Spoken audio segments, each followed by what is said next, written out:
Mbola hijanona trano ao anatin'izay pejy toe-karena izay isika tsy vahaolana ho an'ny fampandrosoana ny fampiakarana ny karaman'ireo mpiasa-panjakana ho fito faingo 5 isan-jato misy ny kitoto ary hampiakatra ny vindim-piainana hatramin'ny 20 isan-jato ny fampiasana anjany fanazavana izay entiny paera toe-karena Hugues Rajanson.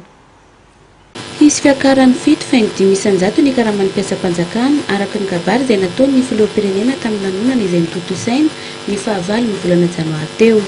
Fantatra kosa fa ho ampiarina manomboka ny volana febroary avy izao izany aoriany ny fahavitan'ny didy hitsy volana mahakasika an'izany.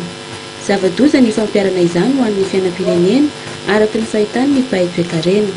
Olana hiakatra hatramin'ny 20 isan-jato ny fiainam-pirenena no izay fampiakarana ny karaman'ireo mpiasa-panjakana izay. Dia vao maika zava-doza satria ny tadidio fa raha vao mampiakatra ny karama mpiasa-panjakana ianao dia ndikan'izay miakatra amin'ny masse monétaire.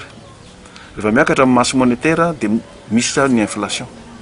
Iny zany ny ohatra ny eritreretin'ny olona hoe miakatra 7 isan-jato ny karama mpiasa-panjakana fa ny vidim-piainana raha ny fikajiny azy dia miakatra ny amin'ny 20 isan-jato any ny fiakaran'ny vidim-piainana manomboka amin'ity volana ity.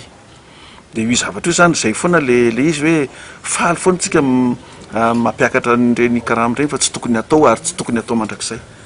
Iza ny tokony hanakarena ny mpiasa-panjakana sa ny vahoaka izay asan'izy ireo?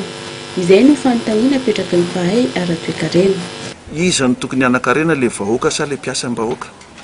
Fonctionnaire zany mpiasam-bahoaka ny anarany.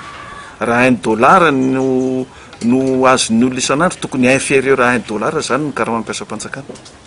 Fa ny antsika ny contraire dia tokony efa mieritreritra daholo teo na mpiasa-panjakana ara dia tokony efa mba mieritreritra hoe tsy mitady an'izany intsony fa tena hoaka izay fa ny fahafanam-potriana vahoaka izany amiko.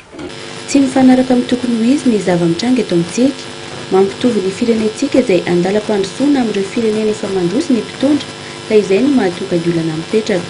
Misy zavatra tsy mety mihitsy eto filohan'ny repoblika zany raha ny tena marina ny olona prime ministre zany any Suède mampandroso an'ireny firenena ireny mandeha tongotra amin'ny prime ministre tsy hanofana trano zany.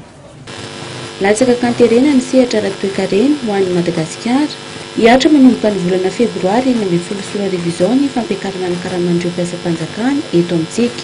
Tsy vahaolana kosa nefa izany araka ny fanazavana raha tioka ny fampandrosoana no imasoana.